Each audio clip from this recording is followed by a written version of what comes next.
Salut à tous. Petite annonce, double annonce même, avant de passer à cet épisode de Vue du banc. La première, c'est qu'avec notre partenaire PMU.fr, vous pouvez avoir droit à 2 free bets à l'inscription, en plus de l'offre de bienvenue de free bet de 10€.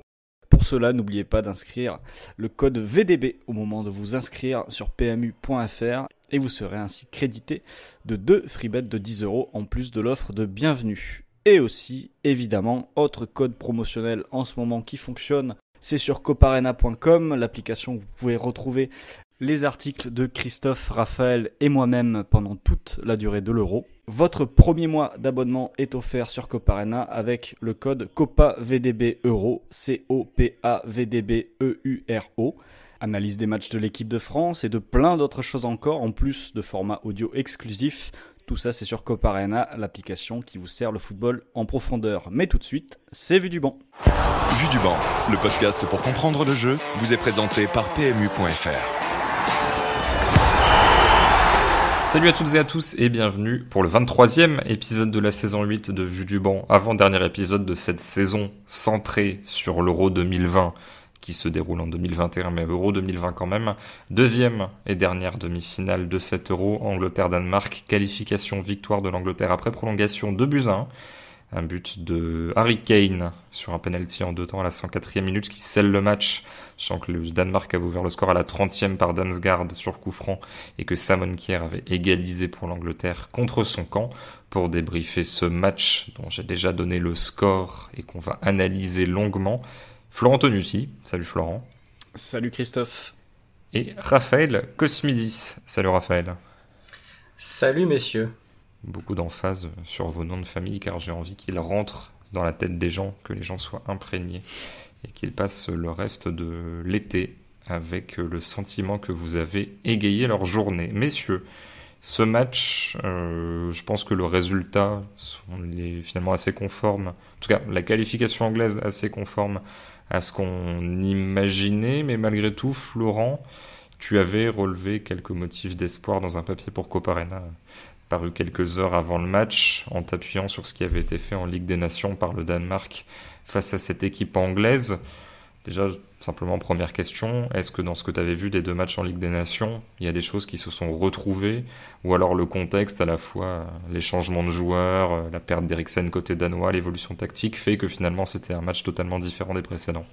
Alors, il y a beaucoup de choses qui ont changé, parce que par rapport au match des Ligues des Nations, par exemple, les Anglais évoluent en 3-4-3 sur ces 2 matchs-là, et les Danois évoluent en 4-2-3-1 à l'époque avec Eriksen. Donc là, déjà, pour le coup, les systèmes ont changé.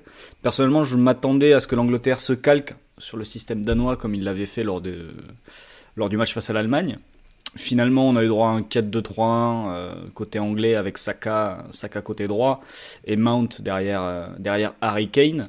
Mais c'est vrai que s'il y a un truc que j'ai peut-être retrouvé, c'est les essais des Danois en possession de créer le surnombre autour de Rice et Phillips, qui certes bénéficiaient ensuite beaucoup des retours défensifs de Mount qui redescendaient un peu pour les aider et essayer de compenser certaines situations.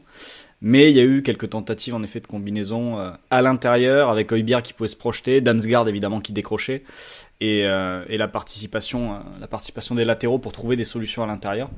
Donc ça j'ai vu des tentatives côté danois, mais c'est vrai que globalement on était loin des affrontements de l'automne dernier, et particulièrement au niveau de l'intensité, où les Anglais ont quand même pressé beaucoup plus qu'à l'époque, et les Danois ont répondu aussi d'ailleurs. Par contre, un truc qui n'a pas changé, c'est le jeu au pied des 2 gardiens de but, où c'était déjà très très limite sur les matchs de Ligue des Nations, et là ce soir Pickford et Schmeichel ont été, on va dire, fidèles à leurs habitudes. Les compos d'équipe sensiblement identiques à ce qui avait été vu sur les tours précédents. Côté anglais, Pickford dans les buts, derrière Walker, Stones, Maguire, Shaw. Au milieu, Phillips, Rice en double pivot. La ligne de 3 derrière Harry Kane, Saka, Mount, Sterling. Côté danois, Schmeichel dans les buts. Défense à 3, Christensen, Kjær, Vestergaard. Stringer, Larsen et Meile en piston. Højbjerg de l'année dans l'entrejeu. Braithwaite, Damsgaard dans les demi-espaces. En soutien de Dolberg. Raphaël, qu'est-ce que tu as pensé de ce match où, malgré tout, j'ai l'impression que...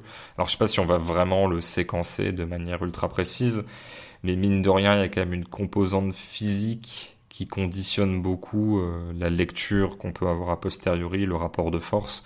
Parce que je pense que le Danemark avait des idées qui n'ont pas pu exister, passer, je sais pas, la 60e, et plus du tout passer la 85e, parce que, au bout d'un moment, quand tu peux plus faire les appels, quand tu peux plus combiner, et quand t'as plus la fraîcheur mentale et la lucidité pour faire les bons choix, tu peux avoir les meilleures idées du monde, ça risque d'être assez compliqué de les mettre en place. Ouais, je suis assez d'accord avec toi, même si tu peux te poser la question de l'état physique des Danois s'ils arrivent à maintenir leur avantage plus longtemps, parce qu'on sait que le score a beaucoup d'impact aussi sur l'énergie, et ça a été prouvé scientifiquement que de revenir au score ou que de passer devant, ça te redonne un afflux d'énergie et dans une espèce d'euphorie qui fait que t'es plus capable de répéter les efforts. Mais oui, on n'a pas vu, comme chez d'autres équipes, un espèce de second souffle, ou même chez le Danemark sur des matchs précédents. Là, quand ils ont été rejoints par l'Angleterre à partir de 1 partout, je trouve qu'en fait, c'est le match, alors, même si évidemment on pourra reparler de comment le deuxième but anglais vient, mais à partir du moment où l'Angleterre égalise assez rapidement, tu te dis, oula, ça va être dur pour le Danemark quand même, parce qu'ils étaient pressés depuis le début du match. Ils étaient embêtés, même s'ils avaient des séquences où ils arrivaient à ressortir, mais ils étaient pas dans la tranquillité qu'ils ont connue lors de leurs 4 premiers matchs. Ils étaient plutôt dans la physionomie qu'ils avaient connue contre la République tchèque, un match dans lequel ils avaient déjà bien souffert. Et là, sur cette rencontre-là, il y a encore eu des ajustements de Hjulmand, et on va y revenir. Mais t'as jamais senti que le Danemark était capable de reprendre le dessus et d'avoir un temps fort plus long que 2-3 minutes. Et ça, c'était un vrai problème, ce qui fait que derrière, t'as une fin de match et une prolongation, où finalement l'Angleterre ne gagne que 2-1, mais si elle fait les choses avec un peu plus de dynamisme et de mouvement dans le dernier tiers, on aurait pu gagner 2-3, 4-1 peut-être avec plus de réussite. Et puis on pourra parler de la stratégie et aussi du coaching en fin de match. Mais c'est vrai qu'on a senti quand même assez vite, selon moi, à partir du 1 partout, que l'Angleterre avait plus de réserves que le Danemark, et en plus avait un banc bien plus capable de lui apporter, même s'il n'a pas forcément été complètement exploité.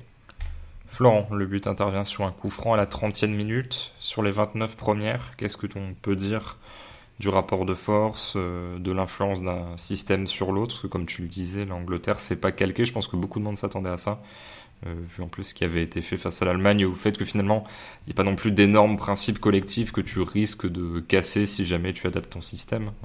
Après, Christophe, la République tchèque avait embêté le Danemark en jouant en 4-2-3-1 aussi. Donc oui, je pense que ça a pu donner l'idée à l'Angleterre.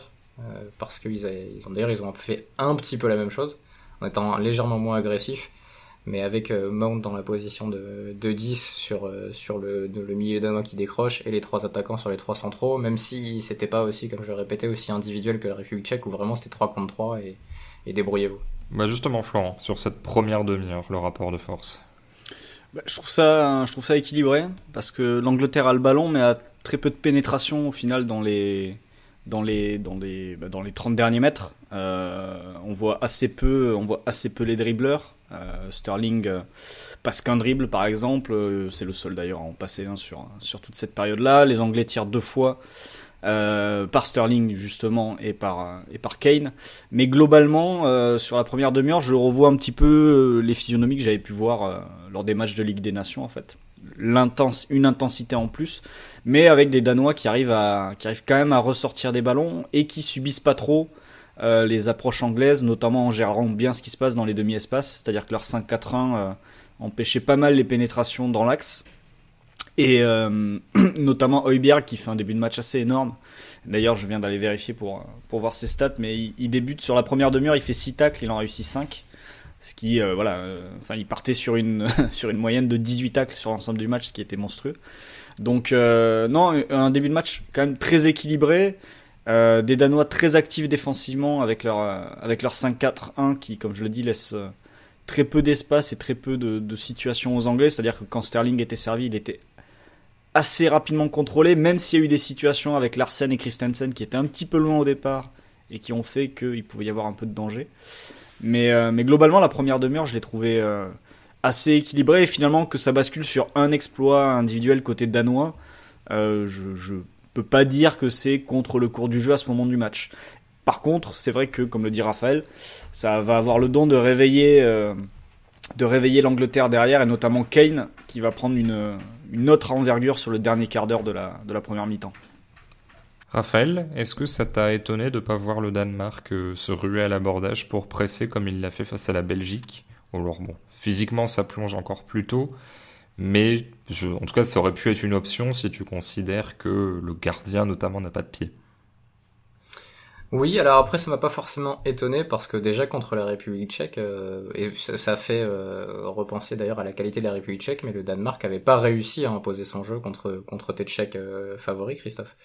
Et le pronostic que je ne sais plus quelle société de stats avait fait avant la compétition, tu vas me retrouver le nom, Christophe, qui annonçait une finale République tchèque-Danemark. En termes de qualité des deux équipes, du coup ils sont pas si loin parce que ils étaient pas moins bons que d'autres demi-finalistes.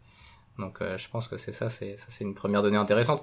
Non, pas forcément surpris parce que l'Angleterre a quand même beaucoup de monde derrière le ballon pour faire circuler et pour casser un peu le pressing des adversaires. C'est vrai qu'ils auraient pu presser Pickford pour un peu embêter son jeu au pied et éviter que ce soit Kasper Schmeichel qui le soit. Mais le Danemark finalement depuis la fin de la phase de poule n'a pas été dans une idée de pressing très agressif et très haut sur le terrain. Même le Pays de Galles avait eu des séquences où ils avaient eu le ballon. Et là, j'ai pas la stat sous les yeux, mais je suis sûr que le match contre le Pays de Galles, alors évidemment avec le fait que le Danemark passe devant, mais t'as pas une possession qui est énormément à l'avantage du Danemark. Je l'ai devant moi là, c'est 53-47. Donc en effet, c'était pas une équipe qui depuis 2-3 matchs était là à étouffer ses adversaires. Donc non, je n'ai pas été surpris, Christophe. J'espère que mon monologue t'a permis de réinstaller ta caméra. Ce sont les joies de l'enregistrement vidéo. Mais non, on a vu aussi que l'Angleterre, comme elle l'avait fait lors de pas mal de matchs de cette compétition, était capable d'éteindre un peu les adversaires à travers une possession souvent stérile parce qu'elle prend peu de risques et parce qu'elle a du monde derrière le ballon. Et d'ailleurs, le Danemark finit à 6 tirs seulement. Je pense que c'est leur plus petit total depuis le début de la compétition. Oui, ils en avaient eu 11 de mémoire contre la République tchèque et c'était déjà leur plus petit total. Donc là, c'est quasiment moitié moins. Tu vois, là, juste pour compléter sur la première demi-heure, le Danemark fait 15 tacles sur cette première demi-heure et en rate que 2 sur WhoScored, avec les stats WhoScored. Et les Anglais, avec Saka, Mount et Sterling, au total perdent 15 ballons sur cette première demi-heure-là, avec 5 ballons perdus pour Saka, 4 pour Mount, 2 pour Sterling. Ensuite, il y a Phillips, Rice et Kane qui en perdent quelques-uns.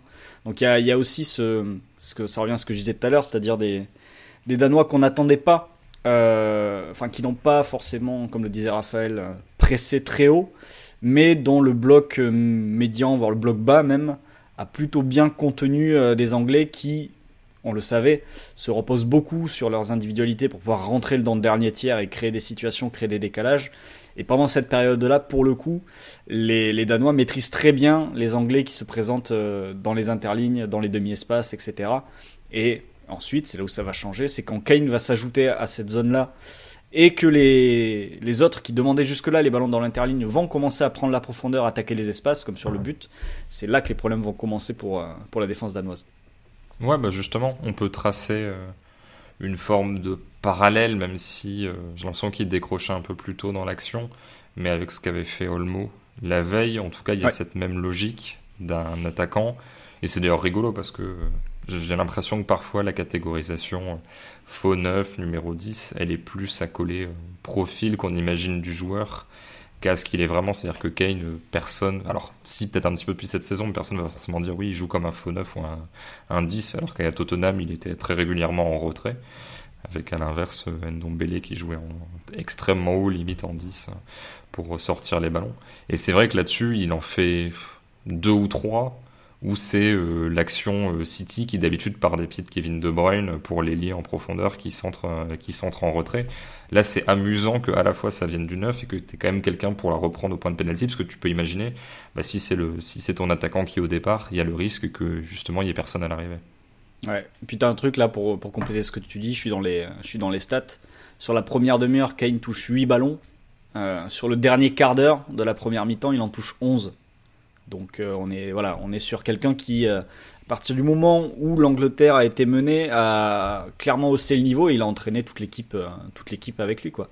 Et au-delà de Sterling, qu'on verra ensuite beaucoup plus longtemps dans le match et beaucoup plus tard dans le match, on va revenir dessus après. Mais Kane, sur le retour aussi rapide des Anglais, il est absolument primordial et c'est lui qui vraiment change la physionomie du match et rend l'Angleterre dangereuse. par ses participations, par ses décrochages au milieu. J'ai vu des gens qui le comparaient justement à ce que peut faire Benzema dans la participation au jeu. Ouais, et toi tu parlais de De Bruyne avec City, mais oui, c'est vraiment un 9 qui se transformait en 10 sur ces périodes-là. Raphaël, qu'est-ce que ça t'a inspiré tout ça? Est-ce que il y a d'autres choses dans ce qui a été fait autour de lui que tu veux souligner? Je sais pas, par exemple les appels de Saka, qui est quand même quelqu'un qui est peut-être le meilleur anglais, en tout cas à ce poste-là, même si Sancho sait les faire aussi, pour faire constamment les bons déplacements. Du coup, c'est encore plus pertinent d'avoir quelqu'un pour faire les lancements. Est-ce que tu veux souligner le rôle de Mount qui a su ne pas forcément se marcher sur les pieds avec Kane, la menace Sterling, ou alors simplement bravo Kane, bien joué, t'as réussi à prendre le match en main en sortant du rôle que t'avais dans tes jeunes années? Non, mais je vais pas répéter ce qu'a dit Flo parce qu'il l'a résumé très bien quand on en parlait ensemble pendant le match, c'est que c'était une action très City. Ouais, c'était peut-être toi Christophe qui le disait, je sais plus. Le but que l'Angleterre met, et c'est la deuxième action en quelques minutes qui ressemble à ça d'ailleurs. Non, il y a un autre bonhomme dont je voudrais parler, surtout sur la première demi-heure où le Danemark arrive à ressortir, un bonhomme que Robert Pires a appelé la fusée souvent et qui a quand même coupé pas mal des occasions et des situations danoises, c'est Kyle Walker, qui rien qu'avec sa vitesse et sa couverture finalement met fin à plusieurs séquences où le Danemark arrive à ressortir très très bien. Il y a une séquence qui est sublime, je ne saurais plus retrouver la minute, je pense que c'est autour de la 10e, parce que Julien Momon regardait le match avec beaucoup de retard et qu'à un moment il a dit oh là là, quelle sortie de balle, alors que nous on était déjà en prolongation. Ouais, du coup je crois que c'est la 10e ou 11e, parce que j'étais à la 14e et il avait 4 minutes de retard. Et ils font une sortie de balle en une touche avec 4-5 joueurs à la suite qui je pense, peut faire rêver les supporters lyonnais qui devraient avoir droit, mais la même chose un peu avec Peter Bosz.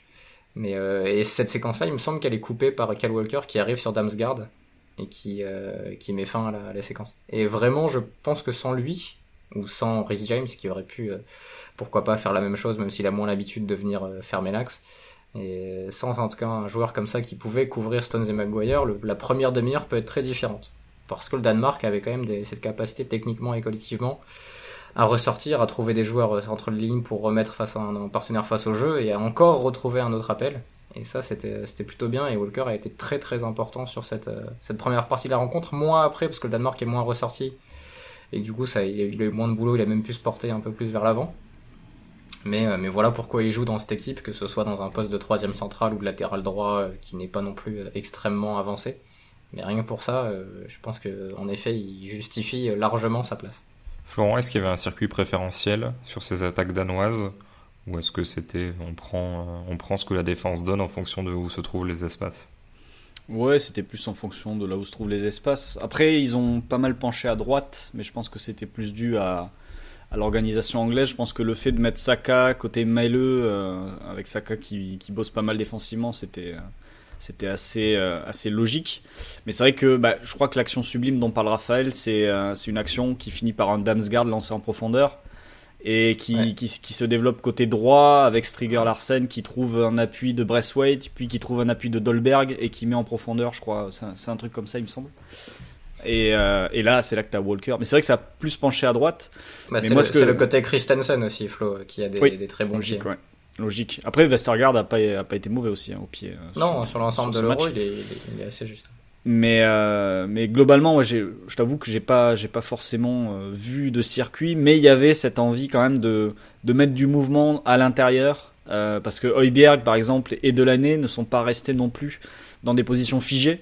Ils ont beaucoup essayé de se projeter, d'aller créer l'incertitude justement dans la zone de Rice et Phillips pour essayer de créer un surnombre. D'ailleurs, Rice et Phillips qui, avec le ballon et sans le ballon, étaient pas forcément très bien dans les premières minutes du match. Avec le ballon, je crois que Phillips aussi rend un ballon un peu con. Je crois qu'il le rend à Dolberg. Enfin, il fait une mauvaise passe dans sa moitié de terrain qui revient vite sur les buts de Pickford en début de partie. Mais oui, ils leur ont posé, comme le disait Raphaël, ils leur ont posé des soucis, et c'est là aussi qu'on peut aborder un des match-ups qui n'a pas du tout tourné quand même côté danois. C'est évidemment face à la défense anglaise. C'est-à-dire que dans les premières minutes, on a beaucoup vu Walker attraper des situations, puis un peu plus tard dans le match, ce sera Maguire qui prendra le dessus dans pas mal de domaines, particulièrement lorsque le Danemark va commencer à souffrir et être obligé de défendre plus bas. Et il y a un truc qu'on n'a pas vu, Christophe, par contre, et qu'on avait vu dans quasiment tous les matchs danois, c'est Christensen au milieu. c'est pas arrivé du match. Enfin, il y a peut-être une séquence que j'ai ratée où il est monté temporairement ou quelques secondes. Kier qui est monté par contre. Ouais, Kier l'a fait, ça, ouais. C'était... ça arrivait déjà de temps en temps sur les matchs précédents quand Christensen dézonnait pour X ou Y raison parce qu'il fallait absolument se rendre disponible et t'avais Vestergaard ou Kier qui avait cette intelligence de s'adapter en allant au milieu. Mais là, à aucun moment on a vu ce basculement en 4-3-3 que le Danemark avait fait lors de ses 3 derniers matchs, pour des raisons différentes à chaque fois, mais qu'il l'avait fait. Et par contre, c'est dommage parce que je trouve que sur la première partie du match, tu sentais que les Anglais, et Saka et Sterling, savaient pas trop comment se placer entre le central de leur côté et le piston. Et plusieurs fois, tu vois Saka qui regarde un peu dans son dos pour savoir où est Joachim Melle, est-ce qu'il doit sortir sur Vestergaard ou pas, comment il doit fermer l'angle de passe, est-ce qu'il l'amène vers l'intérieur, à l'extérieur. Et il y a plusieurs séquences comme ça où le Danemark sort justement parce qu'ils arrivent à trouver le piston qui n'est pas attaqué. Parce que dans le même temps, t'avais Braithwaite et Damsgaard qui étaient assez intelligents pour jouer et aller fixer les latéraux. Ils le font d'ailleurs un peu en deuxième période avec Poulsen qui souvent, quand le ballon était côté droit, quand va centre, allait fixer chaud en allant jouer haut dans sa zone pour l'empêcher de sortir sur le piston. Et je pense qu'il y avait un truc à faire dans cette zone-là. Alors après, ils étaient pressés sur d'autres parties du terrain et embêtés. Donc évidemment, dans l'action, dans le mouvement, dans le feu du jeu, c'est compliqué de réfléchir à ça et de trouver des solutions. Surtout que je pense qu'en plus, Hjulmand ne devait rien entendre de ses joueurs et inversement. Parce qu'il y avait quand même une sacrée ambiance, donc pour passer des consignes, c'était compliqué. Mais il y aurait peut-être eu un truc à faire là-dessus, sur le début du match, où tu sentais les Anglais dans les mêmes tracas que pas mal d'équipes sur comment gérer les pistons dans cet Euro. Florent, est-ce que tu as des regrets sur cette utilisation-là, ou est-ce que tu es plus frustré si on se focalise côté danois sur de la maladresse en fait, tu vois, est-ce que c'est un problème d'intention, genre on n'a pas fait les bonnes choses, ou simplement d'exécution, comme ça a pu être le cas sur pas mal de séquences avec ton ami Braithwaite? Ouais, c'est vrai que sur ce match-là, alors je l'aime beaucoup, l'ami Martin, plus que pas mal de personnes, je pense, mais c'est vrai que sur ce match-là, je l'ai trouvé assez problématique, parce que, et particulièrement en deuxième mi-temps d'ailleurs, quand les Danois ont commencé à souffrir, il a été le 3e milieu défensif anglais sur pas mal de séquences, où les Danois réussissaient à sortir, et c'est un mauvais choix de sa part, ou une mauvaise exécution, qui rendait la balle aux Anglais, et qui surtout, en fait, parce qu'à partir du moment où les Danois arrivaient à toucher un des attaquants, Braithwaite ou Poulsen, il se projetait encore à ce moment du match, ce qui fait que Braithwaite, au moment où il perdait la balle, le Danemark serait trouvé en situation de déséquilibre, parce qu'il était en train de ressortir, et les Anglais pouvaient faire une transition. Il y a notamment une séquence où, je crois que c'est en deuxième mi-temps, on doit être aux alentours de l'heure de jeu, il perd un ballon à l'entrée de la surface, parce qu'il tente une louche assez improbable, pour je ne sais pas qui d'ailleurs dans la surface de réparation. Il perd le ballon et en fait 10 secondes plus tard tu finis près de la surface de Schmeichel avec un coup franc, je crois, obtenu par Harry Kane. Voilà, donc ce genre de situation, il y en a eu 3 minimum, en tout cas j'en ai noté 3, et qui m'ont en effet pas mal frustré. Et c'est vrai que enfin voilà, après c'était sans doute le seuil de compétence dont on a déjà parlé pour d'autres équipes dans le tournoi. Là, je pense que c'était le seuil de compétence pour les attaquants danois au moins. Voilà. Parce qu'il y en a d'autres qui s'en sont mieux sortis sur ce match. Il y a une séquence quand même où Braithwaite est très fort sous pression, je sais pas si tu t'en rappelles, Flo. Il reçoit le ballon 35-40 mètres de son propre but, milieu de terrain, il y a 2 défenseurs qui arrivent et il résiste sous pression. Il y a un petit dribble de dégagement, il lance un joueur côté droit et l'action se termine, je sais plus qui perd le ballon. Mais vraiment une espèce de miracle technique, mais c'est vrai que sur l'ensemble du match, il y avait pas mal de... En fait, le 3-5-2 était, je sais pas si on y vient maintenant, était intéressant pour presser au-dessus, mais les transitions avec Poulsen et Braithwaite, c'était... voilà, c'est ça. Il y avait des mecs qui couraient, mais bon. Et bon, c'est là que t'as une bascule, alors je sais pas, on y arrive peut-être un peu vite, mais t'as une bascule entre les deux bancs, quoi, qui se fait, et qui est assez évidente. Bon, on va déjà faire la partie, parce que du coup, il y a des changements danois à la 67e, les entrées de Poulsen, Vass et Norgard. Se faire la partie entre la 39e, l'égalisation, le CSC de Kier, et donc la 67e, cette petite demi-heure-là. Florent, comment ça se passe? Est-ce que l'Angleterre règle des choses? Ou est-ce que c'est un retour à la normale, en quelque sorte, d'une équipe qui est mieux armée techniquement que l'autre et qui, du coup, peut avoir le contrôle des débats? Bah, c'est un retour à la normale, et Raphaël tout à l'heure évoquait l'effet du score. Voilà, je pense que cet effet-là permet aux Anglais déjà de bien finir la mi-temps, parce que je pense que si le Danemark arrive à 1-0 à la mi-temps, t'as Tu reviens pas forcément du vestiaire de la même manière, d'un côté comme de l'autre. Mais après, c'est pas non plus une Angleterre qui surdomine, je trouve, encore à ce moment-là du match. Les Danois arrivent à sortir. Il y a Dolberg qui se crée 2 positions de frappe, je crois, un peu tout seul de l'entrée de la surface. À ce moment-là, je me demande si c'est pas lui qui fait les 2 tirs de son équipe. En tout cas, il en fait un. Ouais, je me souviens de celui où il y a un appel à gauche, où il est servi de la droite, et il se sert de l'appel pour tirer de 20 mètres, un tir un peu écrasé. Il me semble que déjà le premier, c'est lui aussi sur une position un peu analogue qui passe pas loin du poteau, qui est légèrement dévié par Pickford, mais des tirs qui sont pas inintéressants. C'est pas inintéressant, c'est pas hyper dangereux non plus, oui, mais voilà, vu la forme qu'il tient sur l'Euro, tu dis si ça se trouve ça peut bien partir et puis ça peut rentrer quoi. Surtout avec Pickford dans les buts. Pickford, Raphaël qui est force à le dire, ça va pas être spontané, mais il ressemble vraiment à un pantin à qui il manque un fil. C'est-à-dire que tu sens que quand il fait un geste technique, le bras et la jambe sont pas associés. Ils font pas le même geste et tu sens le mec qui est au-dessus de lui. Alors là, les gens qui n'ont pas la vidéo, ils vont se dire que c'est moins drôle, mais parce que moi je suis en train de faire le geste en même temps, qu'il y a qu'un seul fil quoi. Donc il essaye de frapper les longs ballons, mais il y a qu'un seul fil. L'autre partie du corps, il peut pas la bouger. Et j'y ai pensé sur un dégagement où le ballon lui revient et il frappe et t'as le bras qui part tout droit en l'air comme ça, la jambe qui part tout droit vers l'avant. Bref, c'était assez. Il y a pas mal de gens qui l'ont remarqué sur Twitter qui disaient qu'il a un fonctionnement assez mécanique. Il y a quelqu'un qui m'a fait rire aussi qui a dit on dirait les jouets où tu mets une pièce pour qu'il bouge pendant 30 secondes et puis après il s'arrête. Et ça m'a fait un peu penser à ça. Même si bon, au final, le jeu au pied des gardiens, c'est pas le seul, puisque les 4 demi-finalistes sont globalement moyens sur cet aspect-là. Ouais, moyen, t'es gentil en plus. Mais donc voilà, sur cette période-là, je trouve pas l'Angleterre non plus ultra supérieure. Tu sens que le Danemark commence à souffrir, commence à reculer, mais il n'y a pas non plus beaucoup de pénétration, beaucoup d'occasions. Et c'est vrai que, en revanche, voilà, quand tu atteins l'heure de jeu, passé l'heure de jeu, tu sens vraiment par contre que côté Hjulmand, il y a un besoin de changer quelque chose, parce que tu as de plus en plus de mal à ressortir, et ces sorties de balles difficiles font que tu subis, et le passage en 5-3-2, je pense que c'est autant pour essayer de retrouver une certaine solidité défensive, mais surtout pour mieux ressortir les ballons, avec l'entrée de Norgard ou Nørgaard en 6, qui avait déjà été intéressant justement face à la République tchèque, pour au moment de vivre un temps faible et de traverser un temps faible en deuxième mi-temps. Et là, son entrée a un petit peu eu le même effet, même si finalement en face la pression s'est accentuée, et comme le disait Raphaël, pour ressortir avec Braithwaite et Poulsen, c'était beaucoup plus difficile sur ce match que face à la République tchèque. Mais il fait exactement le même changement plus vaste que contre la République tchèque, c'est-à-dire Poulsen et Nørgaard qui remplacent Damsgaard et j'ai oublié le deuxième, et Dolberg. Ouais. Et alors t'as cette idée-là, on disait comme le dit Flo, de ressortir plus proprement parce que t'as 3 milieux, donc t'as une supériorité numérique qui est intéressante, et t'as aussi la capacité à presser haut et à t'installer dans le camp adverse. Et ça, c'est le cas pendant je sais pas, une petite dizaine de minutes, Flo, parce qu'on en discutait et je te disais, c'est un peu mieux là depuis le 3-5-2, on se dit, qu'est-ce que ça peut apporter, parce qu'on était un peu déçus de voir Damsgaard sortir quand même, qui était encore en forme. Et puis ils sont plutôt bien pendant 10-12 minutes, il y a pas de grosses occasions, il y a pas beaucoup de tirs, mais ils sont dans le camp adverse. Et c'était pas arrivé depuis le coup franc de Damsgaard quasiment. Donc tu te dis, plutôt pas mal.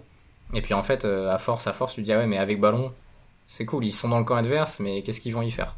Et puis finalement ils y tiennent plus et ils finissent par reculer, et là t'as encore plus de problèmes parce que t'as plus forcément assez de qualité technique pour ressortir et c'est finalement aller jusqu'au camp adverse. Donc ça a bien servi pendant quelques temps. Ça avait le même effet contre la République tchèque où il s'était mis avec Poulsen et Braithwaite à presser les 2 centraux tchèques, et pareil après quelques minutes la République tchèque avait quand même réussi à contrecarrer ça, à se mettre dans le camp adverse, et le Danemark avait vachement souffert, et d'ailleurs aurait pu être éliminé de la même façon contre la République tchèque qu'il l'a été contre l'Angleterre. Sachant que contre la République tchèque, il y avait un avantage à protéger, alors que là, moins. Ouais. Donc c'est sûr que tu te disais, faut peut-être qu'il y ait un peu plus de menaces qu'au match précédent, parce que si pareil, ça dure que 10 minutes, et ça a été le cas, ça sera un peu plus long que de protéger un avantage sur une petite demi-heure, quoi.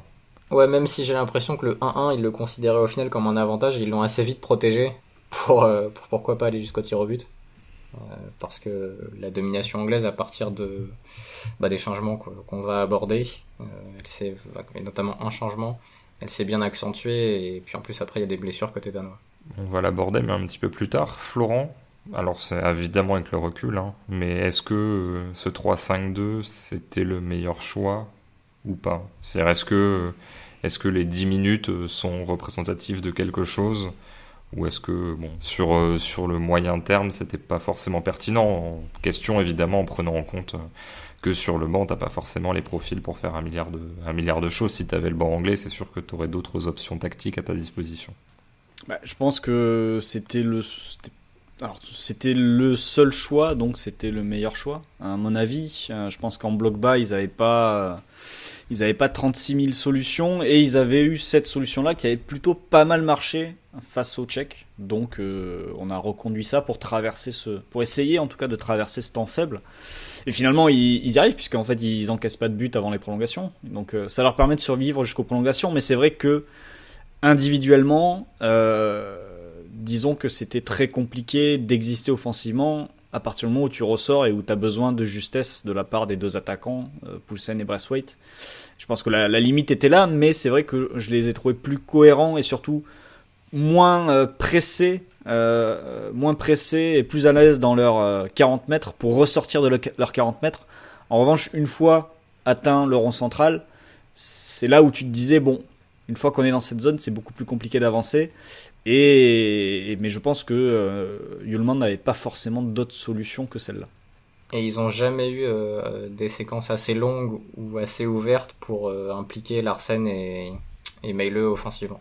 Je pense que c'est le match où on les voit le moins. Ils ont été aussi bien contrôlés par les Anglais, mais c'est quand même le regret de cette rencontre. Meile, tu le vois un peu en début de match parce que c'est lui souvent sur des séquences où l'Angleterre essaye de presser à la perte, qui arrive à trouver une passe intérieure qui casse ce pressing à la perte justement. J'ai souvenir d'une comme ça très très bonne que Braithwaite il me semble gâche après.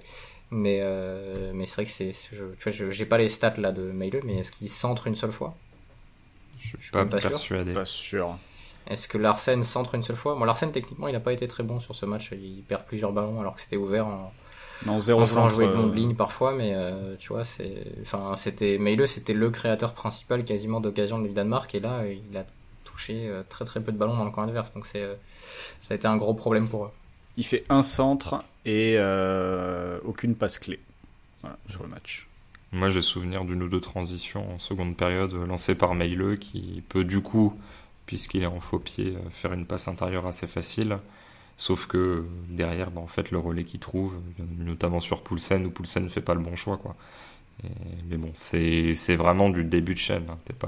T'es encore à 50 mètres du but, tu peux avoir potentiellement, je sais pas, un 3 contre 4 à jouer. Mais bon, c'était pas les zones qu'il avait l'habitude de fréquenter. Sur les matchs précédents, Florent, il faisait quoi les Anglais sur ce moment-là? C'est-à-dire que là, concrètement, on a défini le fait que le Danemark avait réussi à bien renforcer ses digues, essayer de lancer des transitions, n'en faisait pas grand-chose. Donc les Anglais avaient le ballon dans le camp adverse, ne se crée pas énormément de possibilités. Tout à l'heure, on disait que Kane, à un moment où il décroche et où il est très utile pour attirer un peu la défense et permettre aux ailiers de partir en profondeur.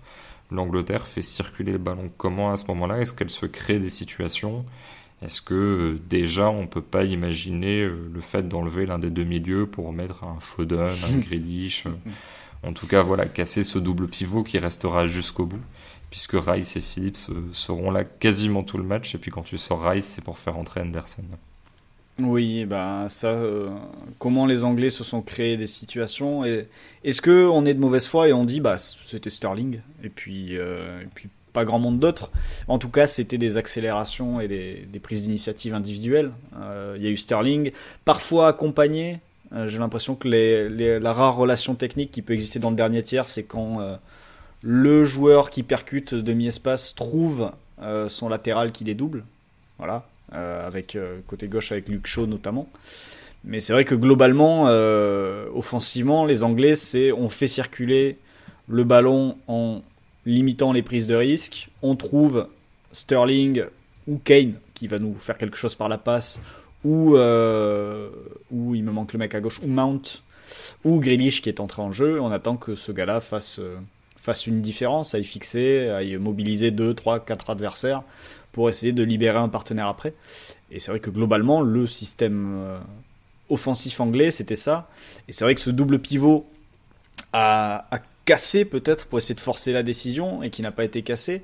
En fait, le truc, c'est que quand tu vois la fin de match et que tu vois Rice qui finit dans le demi-espace droit et en position très avancée dans le dernier tiers, t'as envie de dire, mais ton double pivot, là, tu l'as cassé, mais du coup, tu l'as cassé et un des deux mecs se retrouve dans une position qu'il ne connaît absolument pas. Et sur le banc, t'as Foden qui attend. T'avais que Foden, je crois, qui attendait à ce moment-là, qui pouvait jouer dans cette zone. T'as Henderson qui rentre et qui joue dans cette zone finalement.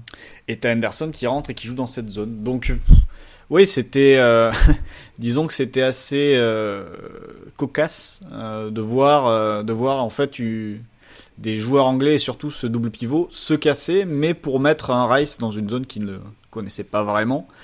Et c'est là que en fait quand à la 69e, t'as Grealish qui rentre pour Saka, tu fais bon, ouais, tu fais du poste pour poste, mais c'est vrai qu'à ce moment-là du match, ils gardaient encore un petit peu leur forme et leur sécurité, donc tu fais ok, pourquoi pas. En plus, Grealish à lui seul peut vraiment mobiliser du monde, peut tenir des coups de pied arrêtés, décaler Luke Shaw sur le côté, enfin, rien que lui pouvait t'apporter des choses en plus par rapport à Saka, sachant qu'en plus Sterling a été très efficace à droite.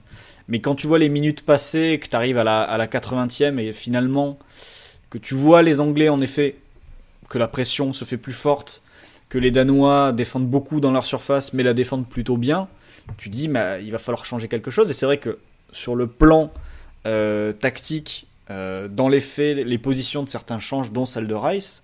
Mais dans ce cas-là, pourquoi t'attends autant de temps pour le sortir ? Et pourquoi tu mets pas en effet un autre joueur que Henderson au moment de le faire entrer ? Après, au-delà de ses limites à ce poste-là, enfin dans ce rôle-là plutôt, vraie réserve sur le niveau de technique de Rice à ce niveau de compétition. C'est-à-dire que c'est un peu lourd quand faut changer de direction, quand faut se retourner vers le but, quand faut orienter. Ça met peut-être une demi-seconde ou une seconde de plus que des joueurs compétents à ce niveau-là de compétition, et ça a quand même ralenti un peu l'Angleterre. Calvin Phillips, c'est pas non plus un génie de l'orientation du jeu, mais la différence entre les deux, je trouve, était assez flagrante. Et l'entrée d'Henderson fait du bien parce qu'en plus d'être plus rapide dans ses intentions, et pourtant, Dieu sait qu'il y a quelques temps, on était très énervé contre Henderson quand il jouait dans ces positions-là, mais il a su se projeter dans les demi-espaces, il a su se projeter même dans le dos de la défense, il a dédoublé plusieurs fois avec, je sais plus qui jouait à ce côté-là à ce moment-là, mais il y a Foden qui le lance aussi un moment dans la profondeur, qui lui fait une passe dans la profondeur et il le trouve dans le dos de la défense et il peut centrer. Donc il a apporté beaucoup plus de mouvement et de variété dans un secteur où Rice était un peu monorhythme. Mais Raphaël, est-ce que je me pose la question, mais je vois que ça comme explication, le raisonnement de Southgate, c'est se dire, on a certaines forces qui sont très identifiées, notamment les coups de pied arrêtés, où un Grealish, bon, il est remplaçant, mais il rentre assez tôt, peut en obtenir beaucoup, et Maguire gagne la moitié de ses duels aériens, même offensifs. Luke Shaw, alors je pensais que ça serait lui le premier en termes de centre, il est à 6, Mount est à 8, mais les deux sont à 50% de réussite, ce qui est quand même très élevé. Après, Mount, ça compte peut-être les coups de pied arrêtés aussi. Oui, effectivement, c'est possible. Mais bon, Shaw qui va très vite pour dédoubler. J'ai le souvenir d'une séquence où Sterling fixe et le lance, mais au moment où il entame sa course, il est à 35 mètres du but et il arrive, une temporisation de 2 secondes, il est là pour centrer. Et vraiment, très belle saison, très beau pied pour centrer. Des joueurs bons dans la surface, finalement, au-delà de ce qu'on avait déjà évoqué, qui est quand même une constante depuis le début de la compétition sur les fixations, les dribbles de Sterling qui prend la balle et qui, même à la 120e, va plus vite que les mecs qui viennent de rentrer 3 minutes avant. De se dire, en fait, l'important, c'est d'assurer une domination structurelle pour être assez régulièrement dans le camp adverse. Dans tous les cas, on n'a pas besoin de faire des décalages. On va créer des espaces ou se mettre dans des positions intéressantes assez régulièrement sans forcément perdre cette sécurité défensive. Oui, mais c'est ce que l'Angleterre fait depuis le début de la compétition. Déjà, le match contre l'Écosse, sur cet aspect-là, avait été un bon indicateur de l'approche de Southgate sur cette compète. Et il y a quand même cette idée de garder une sécurité, quoi qu'il en soit, même quand tu sens que tu as une marge énorme par rapport à l'adversaire. Il attend quoi finalement pour enlever cette marge-là La 95e, on va dire, quand Henderson et Foden entrent. Et encore, c'est même pas, c'est du poste. C'est que tes 2 et 3e changements. Oui, c'est des profils un peu plus... disons Henderson Rice, tu perds un tout petit peu d'équilibre. Ouais. Ouais, j'en suis pas convaincu. En fait, vu la position de Rice, j'en suis même pas convaincu que tu perdes un peu d'équilibre. Mais je pense qu'il sent peut-être que sur le match, il a une telle marge, c'est-à-dire que l'Angleterre est déjà tellement dans la surface adverse qu'à la limite, est-ce que vraiment il y a besoin de mettre des joueurs plus offensifs ou plus de joueurs offensifs?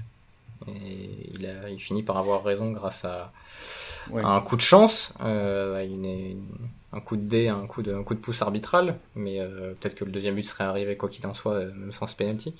Je regrette quand même, parce qu'en plus à peine avoir marqué le but, il renvoie Grealish sur le banc et hop, c'est parti Trippier, mais c'est comme ça depuis le début de la compétition et ça ne changera pas, même en finale. Si à un moment l'Angleterre est devant ou doit marquer un but, il n'y aura pas non plus un emballement incroyable, j'ai l'impression. L'emballement était plus dans les tribunes que sur le terrain. Florent, à la 69e minute, Grealish remplace Saka. À la 105e minute, Trippier remplace Grealish. Alors que le Danemark ne peut plus courir. C'est-à-dire qu'il y a déjà, avant les transitions, tu les lançais, mais tu n'avais pas forcément la qualité pour les faire. Là, il y avait quasiment même plus la possibilité de les jouer. Et globalement, ta seule chance, c'était éventuellement de mettre la balle dans la boîte sur un centre. Mais pour ça, il fallait avoir une séquence de possession dans le camp adverse que tu n'avais aucune chance d'obtenir tant que l'Angleterre attaquait. Et là, l'Angleterre fait un changement qui le fait reculer son bloc et qui met le Danemark dans les seules positions où il y a une chance de marquer. Est-ce que tu peux m'expliquer pourquoi? Je ne comprends pas. Non. Bah non, je peux pas. C'est pas possible. Non, mais c'est... Tu vois, il y a quelques jours, quand on parlait, je crois que c'était après Espagne-Suisse, de l'entrée de Rodri en prolongation, et que c'était le pire changement de l'histoire si Rodri ratait son penalty et qu'il avait raté son penalty. Oui. Mais l'Espagne s'était qualifiée. Je pense que si le Danemark revient au score, même si c'était absolument improbable, mais à partir du moment où tu commences à subir, que tu te retrouves dans tes 40 mètres, et tu jettes pas la pièce en l'air parce que t'as des mecs qui maîtrisent la surface. Mais tu sais jamais ce qui peut arriver. Quand t'as un ballon en l'air, une main qui traîne, un truc comme ça, tu te remets en tout cas sous la menace d'un truc. Et c'est vrai que au vu de la maîtrise anglaise pendant je pars de l'heure de jeu, pendant les 45 minutes, donc les 30 dernières minutes du temps réglementaire, plus les 15 premières minutes de la prolongation, ce changement-là n'a pas vraiment de sens parce que, oui, tu recules et c'est vrai que tu te retrouves avec une Angleterre qui redéfend dans ses 40 mètres, qui certes a des certitudes dans cette zone avec Maguire, mais on sait toujours que défendre en bloc bas, sur un malentendu, il peut se passer plein de choses. Et là, en l'occurrence, oui, ce recul-là, ça aurait pu, je pense que si le Danemark revient et passe au tir au but, ce Grealish pour Trippier rentre sans doute au panthéon des pires changements de l'histoire. Ouais. Ils ont eu des corners, et je pense que c'est un des seuls trucs sur lesquels le Danemark peut revenir, surtout vu les gabarits, même si Maguire, évidemment, c'est un peu le big boss, le boss final du jeu de tête sur cet Euro, mais c'est la seule fois où tu te dis le Danemark peut revenir au score. Et alors que franchement, sur les 15 premières minutes de la prolongation, tu te dis si l'Angleterre continue comme ça, ça finit à 3, à 4, parce que ça rentrait quand même assez facilement dans la surface, et même si le penalty n'y est pas, en tout cas pas selon moi et pas selon vous, je pense, c'était pas la première fois et ça aurait pas été la dernière fois qu'un Anglais rentrait dans la surface. Tu vois, deuxième partie de prolongation, les Danois ont 2 corners. Ils en ont 6 au total sur l'ensemble du match. Ouais. 5 sur l'ensemble du match. J'ai même pire, alors c'est des échantillons assez faibles, mais juste de la 105e à la 116e, où ensuite ça baisse un petit peu parce qu'il y a des séquences de possession défensive de l'Angleterre, le Danemark est à 65% de possession, alors qu'il est à 28% de possession sur les 15 minutes de la première. Ils finissent à 10 en plus. Oui. Ils finissent pas à 10, il n'y a pas un joueur qui sort blessé ou qui est fatigué, ou je sais plus, j'ai peut-être dû rater un truc, mais il me semblait qu'à un moment ils étaient à 1 de moins. Et c'est aussi pour ça qu'ils avaient du mal à récupérer le ballon sur la possession défensive. Mais en tout cas, de 28 à 65% de possession de 90 à 105, puis de 105 à 117, quoi. Ouais, non, mais c'est aberrant. Et la première séquence qui a beaucoup énervé Flo, et celle où ils ont la possession défensive pendant 2 minutes, en vrai, c'est ce qu'ils doivent faire pendant 15 minutes, à la limite. Ouais. S'ils attaquent pas, mais qu'ils gardent le ballon, vous êtes plus fort, vous avez plus d'énergie. Tu vois les Danois qui étaient complètement cuits à la fin, et bien, qui pouvaient même plus revenir. Et il décide. Je pense pas que ce soit les joueurs qui décidaient, mais le changement fait que tu recules et après, il y a toujours l'effet du score, mais je pense que sur ce match-là, si à la mi-temps de la prolongation, tu te dis, allez, limite, on met Sancho en plus et on garde le ballon, les gars, et on continue d'aller dans le camp adverse, peut-être que tu t'évites quelques tracas qui auraient pu arriver. Bon, ça n'a pas existé, mais franchement, c'est un changement qui... En plus, je comprends pas pourquoi il sort Grealish, du coup. Pourquoi lui ? Ou alors, il y a eu un problème physique, mais... Après, c'est vrai que si tu regardes les profils offensifs, tu peux considérer que Kane... est vraiment ton leader d'attaque, que tu le sortiras jamais. Et Sterling, il galopait comme pas possible jusqu'à la fin de match. Donc si... Mais après, bon, c'est quand même un truc tellement tabou de sortir un mec que t'as fait rentrer.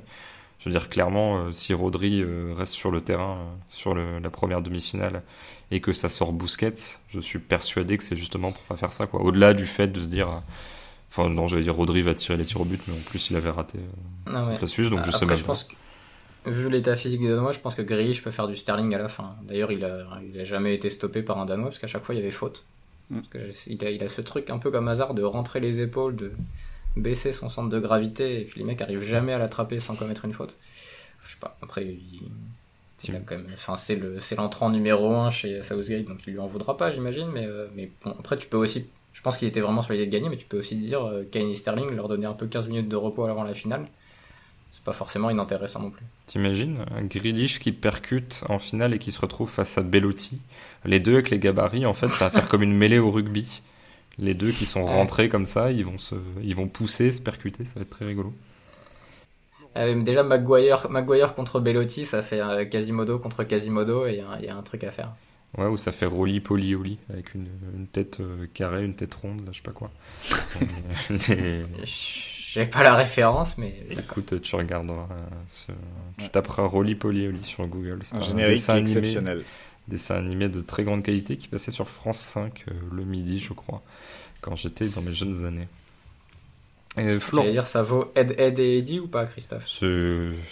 Je sais pas. Écoute, je t'avoue que j'ai très peu de souvenirs de dessins animés de mon enfance et de ce que j'en pensais. C'est-à-dire que honnêtement, j'ai 3 souvenirs de dessins animés. Je sais même plus si j'aimais bien ou si juste il y avait rien d'autre à regarder. J'ai pas beaucoup d'attachement émotionnel à toute cette période. Florent, est-ce qu'on peut pas s'étonner finalement du niveau général du coaching en cours de match sur cette compétition ? Tu vois, on a beaucoup parlé des changements de Luis Enrique, on s'est étonné aussi de certains changements de Mancini. Là, bon, côté danois, j'ai l'impression que c'était forcé, mais voilà, il y a ces changements de Southgate. J'avoue que j'ai très rarement ce sentiment-là en football de club, alors qu'à l'inverse, je trouve que sur les plans de jeu en début de match et sur certaines adaptations tactiques, sans forcément changer les joueurs, on va dire que le foot international m'a rarement semblé aussi cadré, aussi précis. Donc je trouve qu'il y a un gap énorme en fait finalement entre certaines préparations, adaptations tactiques en fonction de l'adversaire et la manière dont tu réagis, soit pour revenir au score, soit pour protéger les avantages en cours de match. Ouais, il y a peut-être la donnée qu'on ne connaît pas, c'est les niveaux de forme de tous les joueurs, quoi. Après cette longue saison, je pense que c'est pour beaucoup dans les choix des coachs. Et que, alors nous les sortants on les voit, mais les remplaçants on ne sait pas à quel niveau de forme ils sont. Et peut-être qu'il y a des remplaçants qui finalement, pour revenir par exemple sur le match de l'Italie, peut-être que Pessina était beaucoup plus en état de rentrer sur ce match que Locatelli au moment où Verratti doit sortir. Et sur ce match-là, c'est peut-être aussi la même chose qui se pose sur la sortie de Grealish ou avec peut-être un pépin qu'on n'a pas vu passer. Je vois que ça pour expliquer, parce que c'est vrai que à chaque fois ça suppose, je pense que les coachs privilégient plus à l'heure actuelle le fait de faire rentrer un mec qui peut rentrer à 100% par exemple, qu'un gars qui peut rentrer mais à 70% mais rester dans la cohérence du plan et faire quelque chose de logique sur le plan tactique et sur le plan du jeu, quoi. J'imagine que c'est ça aujourd'hui qui fait la différence dans certains coachings, parce que c'est vrai en effet que là ça fait 2 matchs d'affilée, 2 demi-finales où il y a certains changements où tu peux en effet te poser des questions sur la logique et la cohérence par rapport au déroulé de la rencontre, mais je pense que c'est à cause de données que nous de l'extérieur on ne peut pas avoir.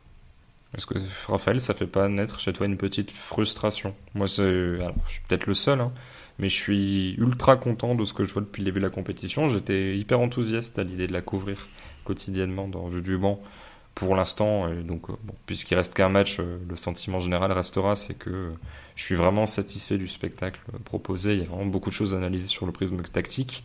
Mais là, j'ai parfois l'impression que certains matchs basculent sur des trucs pas incompréhensibles, hein, mais ce qui me semble être limite parfois des erreurs finalement, même si encore une fois, on n'a pas tous les éléments pour juger.